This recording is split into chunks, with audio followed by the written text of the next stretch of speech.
invitarte que des una respuesta, una salida,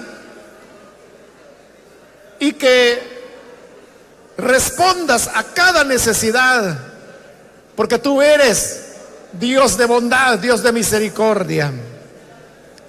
También, Padre, hoy vamos a recibir tu palabra. Queremos pedirte que tu Espíritu Santo venga sobre cada uno de nosotros, porque tú nos has dado la promesa que el Espíritu nos enseñaría todas las cosas, y nosotros creemos que eso es verdad. Enséñanos entonces, según tu misericordia, para con tu pueblo, y te pedimos de una manera muy especial por quienes aún no te conocen, pero que oyen,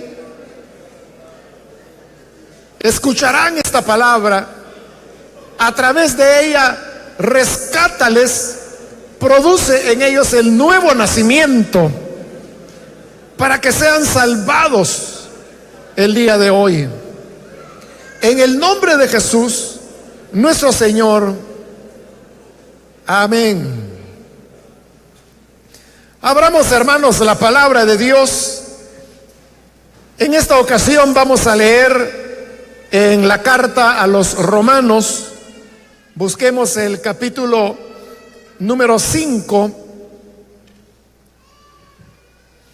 donde vamos a leer la Sagrada Escritura para la reflexión que tendremos este día en la palabra del Señor.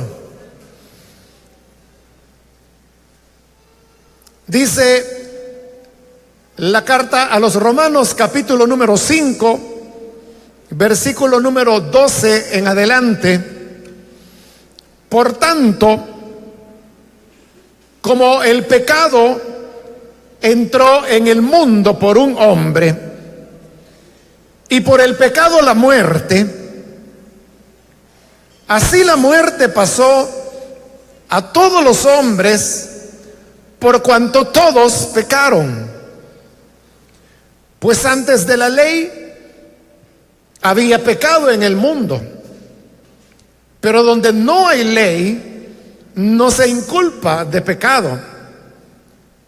No obstante, reinó la muerte desde Adán hasta Moisés, aún en los que no pecaron a la manera de la transgresión de Adán, el cual es figura del que había de venir. Pero el don no fue como la transgresión, porque si por la transgresión de aquel uno murieron los muchos, abundaron mucho más para los muchos la gracia y el don de Dios por la gracia de un hombre, Jesucristo. Hasta ahí vamos a dejar la lectura. Pueden sentarse, por favor, hermanos.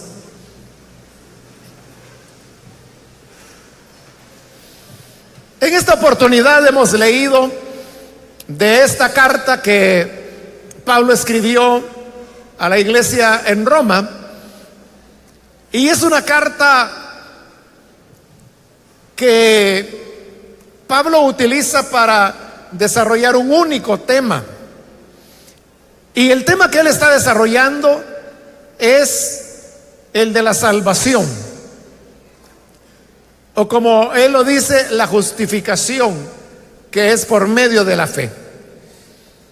Él va desarrollando su argumento hasta llegar a este capítulo 5, donde nos explica cómo es que el Señor Jesucristo se ha convertido ahora en la fuente de esperanza para todos los que confiamos y esperamos en Él.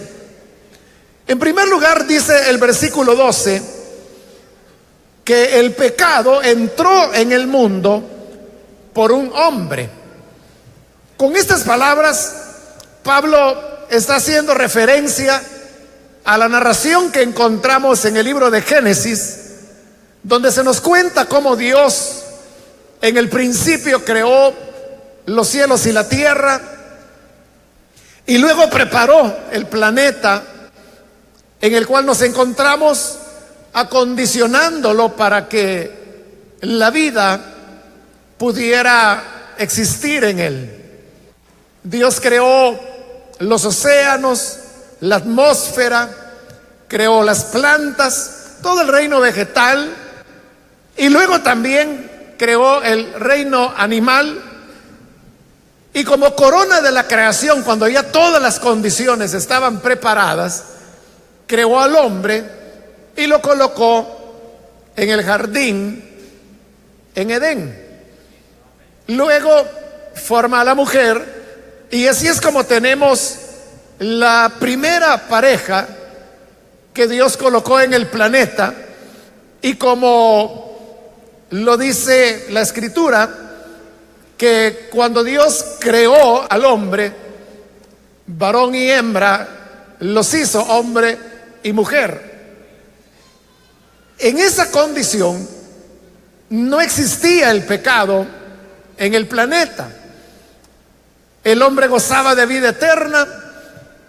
No había en la tierra accidentes que hoy se llaman naturales, como las erupciones, los volcanes, los huracanes, las tormentas, sino que todo era un reino de paz, era un ambiente estable, de temperatura constante, y eso era lo que permitía que Adán y Eva estuviesen desnudos y que el medio ambiente no les afectara, porque eran condiciones ideales y propias para la vida humana.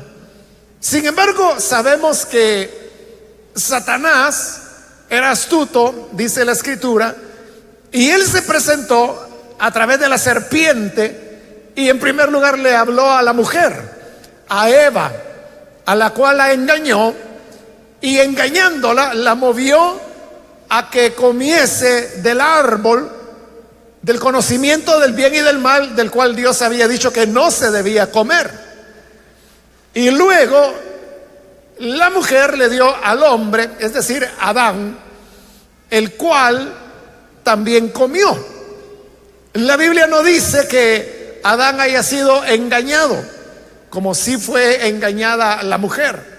Y eso hace que la culpa del hombre sea mayor por el hecho que él estaba consciente que estaba desobedeciendo a Dios, quien había advertido: el día que coman del árbol que él había dicho que no se debía comer, en verdad morirán.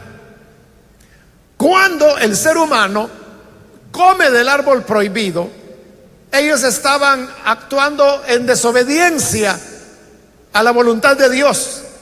Estaban rebelándose a la única restricción que Dios les había dado en todo un planeta lleno de abundancia. Y así es como dice Pablo: el pecado entró en el mundo por un hombre. Ese hombre es Adán, y es el que pecó. Y cuando él pecó por ese solo hombre, el pecado entró al mundo. No solo entró en la vida de Adán, no solo entró en la vida de Eva, sino que dice: el pecado entró al mundo. La naturaleza resultó afectada por el ingreso del pecado en el mundo. Y luego continúa diciendo Pablo que por ese pecado también vino la muerte. Es lo que Dios había dicho: el día que coman del árbol que él había dicho que no se debía comer, de cierto morirán. Y eso es lo que ocurrió. Ellos comieron, pecaron. Como consecuencia del pecado vino la muerte. Adán y Eva no murieron físicamente de manera inmediata. habría de tomarles algunos años para morir. Pero sí murieron espiritualmente en el momento mismo en que pecaron. Es decir, que internamente ellos habían muerto espiritualmente, y estando muertos, ya ellos no podían generar una familia que estuviera libre del pecado. Y por eso Pablo dice: así la muerte pasó a todos los hombres. Ahí, hermanos, hay un tema que ha sido motivo de discusión entre los teólogos, y es que usted sabe que nosotros, los seres humanos, tenemos una parte material, física, que es el cuerpo. Por eso lo podemos palpar, podemos sentirlo. Pero también el ser humano tenemos una parte inmaterial. La parte inmaterial está formada tanto por el alma como por el espíritu. El espíritu es el principio que le da vida, al ser humano, que le da vida al cuerpo. El alma es el yo. Es decir, usted no es un cuerpo que tiene alma. Al contrario, usted es un alma que tiene un cuerpo. En su alma se encuentra la razón, los sentimientos, la voluntad, es decir, las características de la personalidad están en el alma. Cuando una pareja engendra un hijo, usted sabe que el cuerpo es producto de una generación que se produce a partir de los cromosomas que la mujer aporta, la madre, y los que el padre aporta. El principio fértil en la mujer es el óvulo, y el principio fértil en el hombre es el espermatozoide. Pero podríamos decir que tanto el óvulo como el espermatozoide no son células completas, porque cada una de ellas solamente tienen la mitad de los pares de cromosomas que cualquier célula normal tiene. Y esto es así porque cuando el espermatozoide fecunda el óvulo, entonces la mitad de las parejas de cromosomas que el espermatozoide trae se unen con la otra mitad de las parejas de cromosomas que aporta el óvulo, y de esa manera se completan todos los pares, y eso dará paso a un nuevo ser viviente. Por lo tanto, lo que inicialmente era el espermatozoide y el óvulo se convierte en lo que los médicos llaman un cigoto, que es la fusión del óvulo con el espermatozoide, que ya es una célula humana completa con una gran potencialidad para poder irse multiplicando, de manera que de una se convierte en dos, de dos en cuatro, de cuatro en 16, y así sucesivamente hasta en 9 meses formar un nuevo ser humano. ¿De dónde salió ese cuerpo? Ese cuerpo salió de los pares de información genética que aportó la mujer y los pares de la otra mitad que aportó el hombre. Por eso es que los hijos, las hijas, si usted les observa físicamente, podrá descubrir en ellos rasgos que pertenecen al padre, rasgos que pertenecen a la madre. Entonces dicen: esta niña se parece a su papá, O a la inversa, la niña se parece a su mamá y otros dicen, sí, sí se parece a ella, pero fíjese bien en la nariz, es igual a la del papá. Entonces, tiene de ambos. Y la gente ahí está, hermanos, platicando, pero el hecho es que se pueden descubrir rasgos físicos del padre o de la madre en los hijos. Pero ahí estamos hablando de la parte material del hombre. ¿Qué pasa con la inmaterial? ¿De dónde sale el alma de un niño o de una niña que nace? Ahí es donde viene la complicación y la discusión de los teólogos, de los cuales le hacía referencia hace un momento, porque hay varias ideas. Una idea dice que en el momento de nacer Dios crea un alma nueva y la entrega al bebé que está naciendo. Otros dicen, Dios tiene un depósito de almas que está en algún lugar, y cuando una persona, un bebé va a nacer, Dios toma un alma de ese depósito y la coloca en el cuerpo, y así nace ya con alma. Hay varias ideas, pero la idea que es más aceptada y que da sentido a las palabras que Pablo está diciendo acá es que el alma humana es generada de la misma manera que es generado el cuerpo del bebé. ¿Cómo se genera el cuerpo del bebé? Ya lo dijimos, de la función de la información del ADN, tanto del hombre como de la mujer. Entonces, el alma, ¿cómo se genera? De la igual manera. De igual manera, se genera a través de la fusión de las características del alma del padre con las características del alma de la madre. Es decir, que en el mismo momento en que se fecunda un óvulo y eso da paso a un cigoto, en ese mismo instante que se está generando la primera célula humana, se está generando también el alma. ¿Y de dónde salió? Salió de la fusión, de la unión del alma del padre con el alma de la madre. Esa es la razón por la cual usted puede observar que los niños, las niñas, no solamente heredan de sus padres los aspectos físicos, sino también características de personalidad. Entonces decimos, ay, mire, la niña, el carácter de su mamá sacó. El carácter ya no tiene que ver con algo físico. Eso ya es un rasgo de personalidad.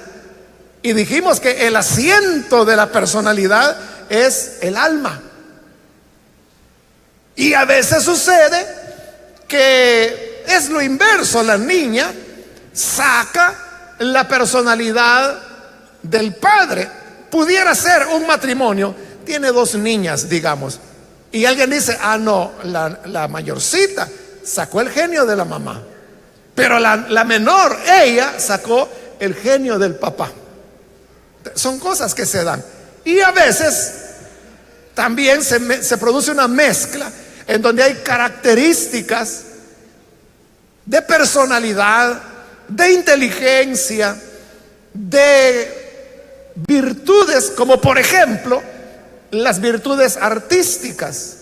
Normalmente, por hablar, por ejemplo, del caso de la música, que es quizá lo más común, cuando hay un muchacho o una joven en una familia que es bueno para la música, toca algún instrumento o toca varios, lo primero que se pregunta es, ¿y en su familia quién era el músico?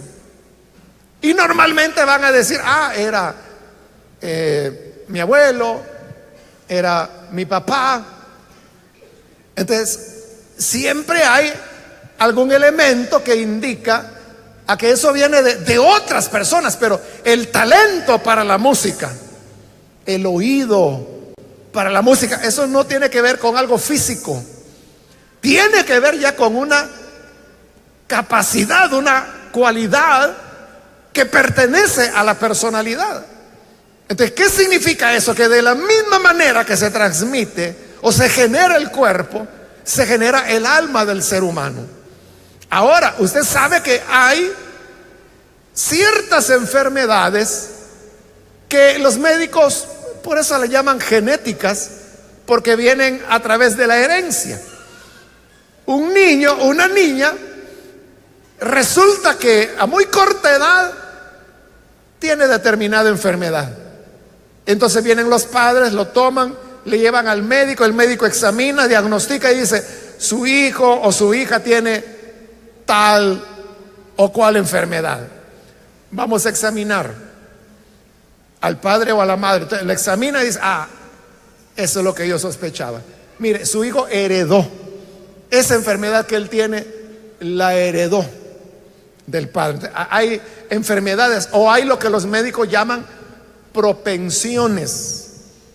Si un hijo nació de un padre o de una madre diabético o diabética, ese niño o niña tiene una propensión a ser diabético. Y por eso es que cuando ya llega a determinada edad y esta persona, ya siendo joven o señorita, manda el médico que se haga algunos exámenes de glucosa y resulta que aparece con cierto nivel. Ahí viene la pregunta: ¿en su familia hay alguien que sea diabético? Y si le dice sí, hay un elemento ahí genético. O sea, no significa que él será diabético necesariamente, porque hay hijos de diabéticos que no son diabéticos y nunca lo van a ser, pero hay una propensión. Por eso los médicos llaman propensión. Entonces le dicen: usted tiene que cuidarse, tiene que hacer aquí. Lo mismo es cuando los padres padecen de presión alta o baja. O sea, todas esas son enfermedades que tienen una propensión. Entonces van de padres a hijos. Pero lo mismo ocurre con el alma. El pecado y la muerte se transmiten de padres a hijos. Por eso es que Pablo lo está diciendo ahí, nótelo bien: por el pecado entró la muerte, así la muerte pasó a todos los hombres. ¿Por qué pasó a todos los hombres? Porque todos somos hijos de Adán y Eva. Los dos habían pecado. Al pecar entró la muerte a ellos. Espiritualmente, le dije, ellos estaban muertos. Y todos los hijos que engendraron heredaron la muerte espiritual. Por eso, hermanos, es que el pecado es universal, porque todos descendemos de Adán y Eva. Si hubiese habido otra pareja que no hubiera caído en pecado, habría una humanidad que no moriría. Y los que descendieran de Adán y Eva, que sí pecaron, todos morirían. Pero como no existió esa otra pareja, sino solamente hubo una, la de Adán y Eva, entonces, y todos descendemos de esa pareja original. Todos los pueblos, las naciones, todas las etnias que hay, que han habido en el pasado, todas descienden de Adán y Eva. Todos venimos de ellos. Nosotros heredamos la muerte, y por eso así el pecado, dice, pasó a todos los hombres. Todos en Adán pecamos. Todos en Adán pecamos. Y usted dirá: bueno, ¿y yo por qué? Si yo ese señor don Adán ni lo conocí, y esa doña Eva, saber quién era. Me han hablado de ella, pero yo no sé quién era. ¿Qué tengo que ver yo con ella? Son nuestros padres, y querámoslo o no, somos sus hijos. Ellos estaban muertos en pecado cuando nos engendraron. Nos heredaron el pecado y nos heredaron la muerte. Es igual que usted como hijo que va al médico y el médico le dice: cuidado, si usted no se cuida, usted será diabético. Y usted dice: bueno, ¿y para qué tuve padres diabéticos? Usted no los escogió. O usted podrá preguntar, ¿por qué mis padres, si sabían que eran diabéticos, por qué decidieron tenerme a mí? Bueno, esa sería una pregunta que usted tiene que hacerle a ellos, ¿verdad? Pero la cuestión es que ya nació, y nació con esa propensión. Entonces, así todos pecamos. Por eso es que el pecado es universal. ¿Y sabe cuál es la mejor prueba? Que el pecado es universal. Es decir, que nadie de nosotros escapa al pecado. Nadie de nosotros escapa al pecado. ¿Sabe cuál es la mejor prueba de eso? Los cementerios. Los cementerios. Y el hecho de que no hay nadie que tenga 200 años y que esté vivo. No hay nadie ni de 150 años que viva. O sea, todos han muerto. Y un día, si el Señor no viene, también a nosotros nos tocará ir, como decía un himno antiguo, a la tumba fría. Eso nadie lo puede evitar. Eso habla de la universalidad del pecado. Y aquí hay otra prueba más que presenta Pablo, versículo 13. Antes de la ley, antes que fuera dada la ley de Moisés, había pecado en el mundo. O sea, ¿cómo sabemos que había pecado en el mundo? Si no había ley, ¿cómo es que podía haber pecado? Y él mismo lo dice en el versículo 13: donde no hay ley, no se inculpa de pecado. Imagine que un día a la Asamblea Legislativa en nuestro país se le ocurriera emitir una ley en donde catalogara que tomar café es delito.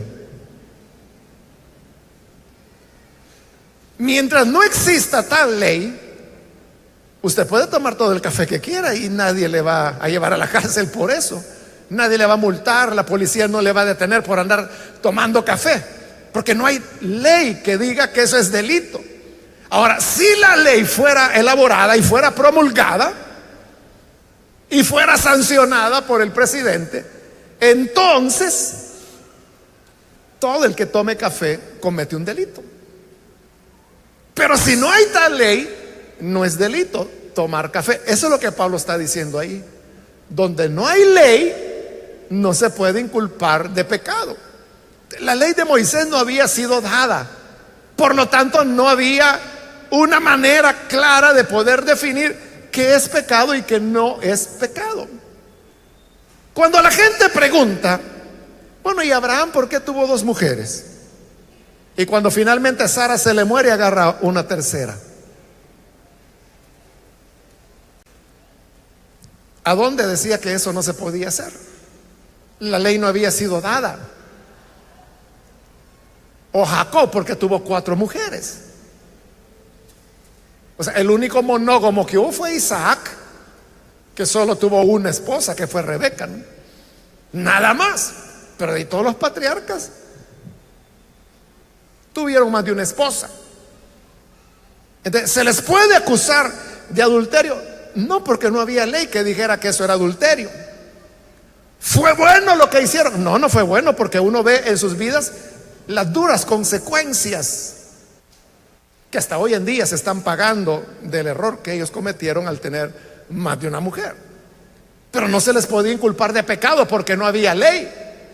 Entonces, ese es el razonamiento de Pablo. Si no hay ley, entonces no hay pecado.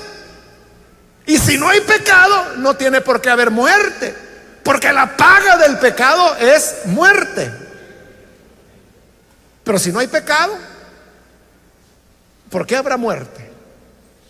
Entonces dice, no obstante, versículo 14, reinó la muerte desde Adán hasta Moisés. Pero ahí viene la pregunta, ¿por qué? Porque desde Adán hasta Moisés todos murieron cuando no había ley, y por tanto cuando no se podía culpar de pecado. No se podía decir, este es el pecado, por este pecado morirás, porque la paga de este pecado es muerte. No existía eso. Pero todos murieron. Entonces la pregunta es, ¿por qué murieron? Y ahí dice Pablo, aún los que no pecaron a la manera de la transgresión de Adán. ¿Cómo fue la transgresión de Adán? Había una palabra contundente de Dios. Dios había dicho: del árbol del conocimiento del bien y del mal no comerás, porque el día que comas de él morirás. O sea, contundente. Y Adán comió en abierta rebelión a esa palabra.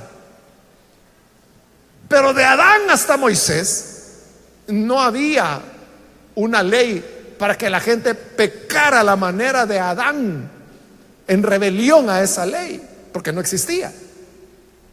Y sin embargo murieron. Entonces la pregunta es: ¿por qué murieron? Y la respuesta es: murieron por la herencia del pecado. O veámoslo con otro ejemplo. ¿Por qué tiene que morir un bebé? Ya dijimos, la paga del pecado es muerte. Entonces, ¿por qué muere la gente? Porque ha pecado. Y entonces, ¿por qué un bebé? Póngale usted de 8 horas de nacido. Porque tiene que morir. Usted mismo dirá, bueno, y un niño de 8 horas de nacido, aunque fueran 8 días, ¿verdad? ¿Qué pecado ha cometido? Y muere. Es que no está muriendo porque en esas 8 horas él haya cometido un pecado. Está muriendo porque está heredando el pecado de Adán. Por eso le decía, en Adán todos morimos. Por eso es que al final del versículo 14, cuando Pablo menciona a Adán, dice que él era una figura del que había de venir. Es decir, Adán, que fue la cabeza de la raza humana, es la figura, ilustra otra cabeza de otra raza humana, de una raza humana nueva que Dios habría de crear. ¿Cuál era esa raza humana nueva? Dice el versículo 15, el don, es decir, el regalo. No fue como la transgresión, no fue como el pecado de Adán. Porque si por la transgresión de aquel uno murieron los muchos, hermanos, ¿cuántos seres humanos habremos descendido de Adán y Eva? Miles de millones, ¿verdad?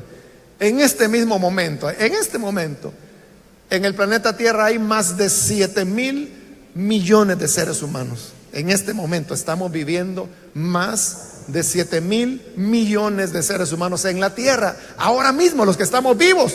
Pero y todos los que vivieron desde Adán son miles de millones. Entonces el pecado de uno, Adán, nos afectó a todos, a miles de millones. Ese es el poder del pecado.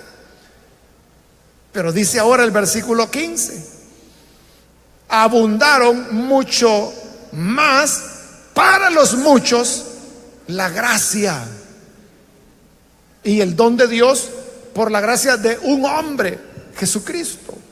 Es decir, que es al revés. El pecado de uno sumergió, nos hundió en el pecado y en la muerte a todos. Pero la salvación es lo inverso. El pecado de todos provocó el don de la gracia de Dios. ¿Y cuál es el don de la gracia de Dios? Su Hijo Jesucristo. Por eso dice, el don de Dios por la gracia de un hombre, Jesucristo. De manera que así como Adán es la cabeza de la raza humana hundida en el pecado y condenada, Jesús es la cabeza de la nueva raza humana. ¿Por qué nueva? Porque está formada por los nacidos de nuevo. Él es nuestra cabeza. Por eso es que Pablo, también a Adán, el de Génesis, le va a llamar el primer Adán. Y a Jesús le va a dar el nombre de el segundo Adán. Entonces usted dirá, repitiendo, ¿yo qué tengo que ver con lo que haya hecho don Adán y doña Eva? O sea, yo ni sé quiénes son. ¿Qué tengo que ver yo con ellos para que su pecado me condene? Pero esa es la realidad. Pero igual yo le puedo preguntar, ¿y usted qué tiene que ver con el segundo Adán?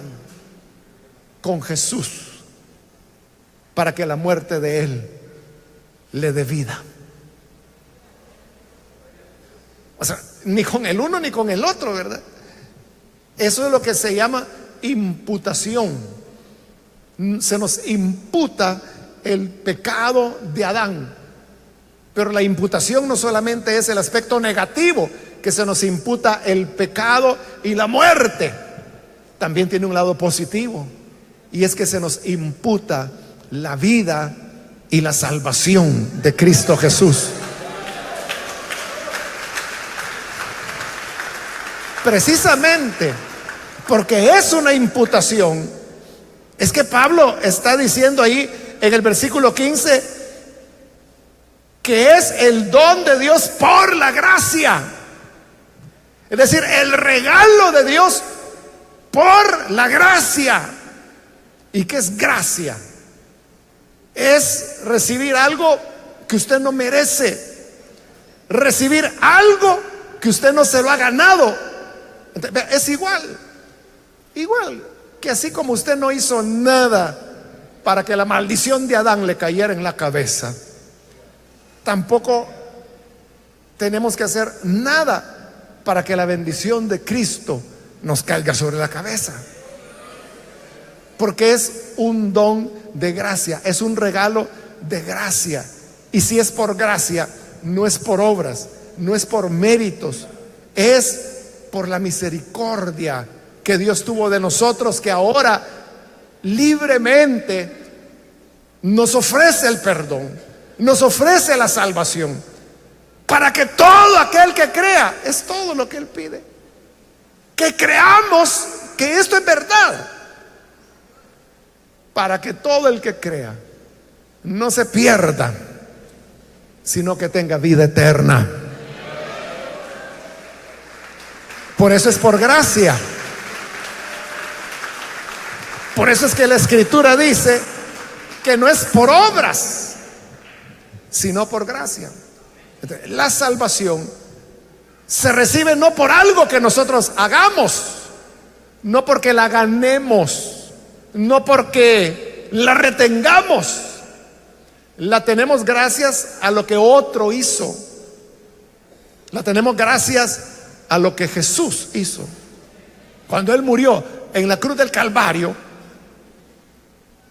Él pagó el precio, y por esa sangre nos lavó, nos redimió. Y por algo que no hicimos, hoy alcanzamos nosotros perdón y salvación. Eso es lo que el hombre debe hacer. Lo que el humano debe hacer es recibir por gracia lo que el Señor ofrece.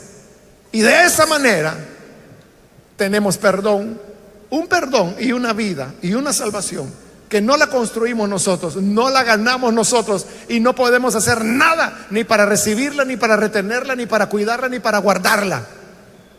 Todo es un regalo de la gracia de Dios. Simplemente debe recibirlo. Eso es todo.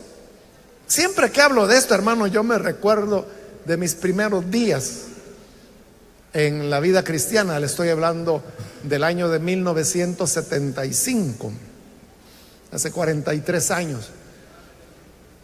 Un hermano joven también estaba dando una clase para adolescentes, era. Aunque nosotros, bueno, yo tenía 17 años, también era un adolescente, pero nos tocaba enseñar. Pero esa vez no me había tocado a mí, sino que al otro hermano. Y era algo así como el fin de trimestre. Entonces él llevaba regalos. Creo que eran Biblias o libros, algo así. porque me acuerdo de los paquetes. Y entonces él dijo, este regalo es para el que no faltó ni una vez, y es fulano, y se lo entregó. Este otro regalo es para el que respondió todas las preguntas. Este otro regalo, y así fue premiando a cada uno, hasta que al final le quedó un regalo y ya no había más que premiar. Entonces él lo agarró y dijo, este regalo es para el que lo quiera, así que el que lo quiera, venga a traerlo. Y nadie se movía. Y él repitió, este regalo es para el que lo quiera, si usted lo quiere, venga a agarrarlo. Y nadie se movía, pensaban que era una broma o algo así. Y decía, aquí está, es un regalo, ¿quién lo quiere? Venga a agarrarlo. Y ahí, como en la segunda fila, había un jovencito, me recuerdo muy bien, como de unos sus 13 años, 12 o 13 tenía él en ese momento.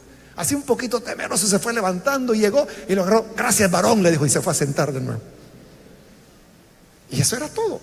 O sea, no había broma ni nada. Era sincero lo que él estaba haciendo. El que lo quiera, venga a traerlo.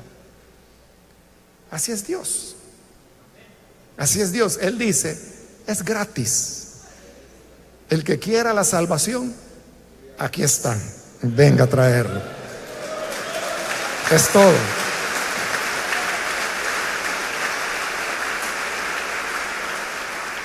Los demás muchachos quizás pensaron, yo no memoricé todos los versículos bíblicos, yo falté una vez, yo venía tarde, yo no puse atención, yo no respondí a las preguntas. O sea, nadie se consideraba digno de ese regalo, pero él no estaba diciendo quién fuera digno, él dijo, el que quiera, aquí está. Así es Jesús, el que quiera puede tener la salvación. Pero si usted se pone a pensar, es que yo no soy tan bueno, yo he sido muy malo, es que usted no sabe mi vida, la cara me ve de angelito, pero soy un Satanás. Entonces, usted puede pensar lo que quiera, pero él sigue diciendo, todo el que a mí venga, no le echo fuera. Tendrá la salvación de Dios. Es para el que quiera. Vamos a orar, cerremos nuestros ojos, hermanos, y quiero invitar a las personas que todavía no han recibido al Señor Jesús. Pero si usted necesita recibir la vida de Dios, yo le invito para que ahí donde está se ponga en pie en señal que usted desea recibir al Hijo de Dios, y nosotros vamos a orar por usted. Este es el ofrecimiento que el Señor Jesús nos hace. El que quiera, venga. Jesús dijo, si alguno tiene sed, venga y beba. ¿Tiene sed? Simplemente ven y bebe. El que me siga, dijo el Señor, tendrá la luz de la vida. ¿Quieres tener luz en tu vida? Solo síguele. Yo soy el pan vivo que descendió del cielo, dijo Jesús. El que de mí coma no morirá jamás. ¿Quieres vivir eternamente? Cree en Jesús. Ponte en pie entonces. Aquel amigo o amiga que por primera vez necesita venir al Salvador, póngase en pie. Usted no puede decir, es que yo no tengo pecados que me puedan perdonar. Ya vimos que la Escritura dice que en Adán todos pecamos.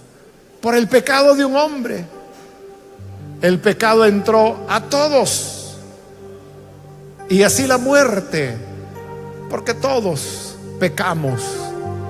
Entonces todos somos culpables, todos estamos condenados. Pero la gracia de Dios hoy se muestra en el don de la gracia.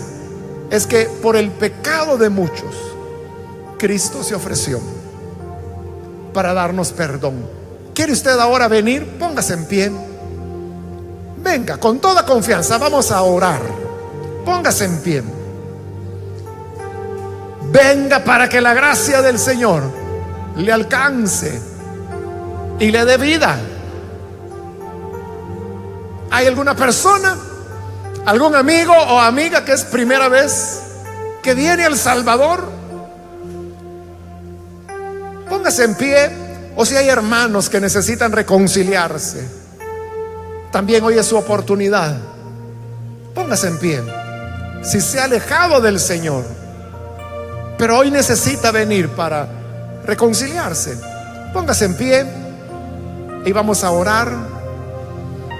Muy bien, aquí hay un joven, bienvenido. Alguien más que necesita venir, póngase en pie. Queremos orar. Hay otra persona, alguien más que necesita venir para recibir al buen Salvador o reconciliarse, póngase en pie y venga. Solo le voy a pedir que lo haga rápidamente, pues es solo 1 minuto de llamado y vamos a orar. Pero si hay alguien más, póngase en pie ahora y vamos a orar. ¿Hay alguna otra persona? Si usted está en la parte de arriba y necesita venir a Jesús por primera vez o reconciliarse, póngase en pie también y venga. Vamos a orar. Hoy es el momento de salvación. Y usted que nos ve por televisión, también le invito para que se una con estas personas, reciba la gracia de Dios, en quien tenemos perdón, no por lo que podamos hacer, sino por lo que Jesús ya hizo. Ore con nosotros. Señor, gracias por ese don de gracia que nos has dado, que es la vida a través de tu Hijo Jesucristo. Te agradecemos porque Él se ofreció como el sacrificio sustitutorio, a través del cual hoy tenemos vida, tenemos redención. Padre, por eso es que pongo ante ti cada hermano, cada persona que ahora se entrega a ti, aquí en este lugar, a través de la televisión, a través de la radio, a través del internet, donde quiera que las personas se unen en esta oración. Rescátales, perdónales, dales vida nueva y que puedan, Señor, servirte, amarte. Ayúdanos, Señor, para que caminemos a tu lado siempre, que no nos alejemos de la gracia y la paz que solo tú, Señor, puedes darnos. En el nombre de Jesús nuestro Señor lo pedimos. Amén y amén. Amén. Damos gracias a Dios.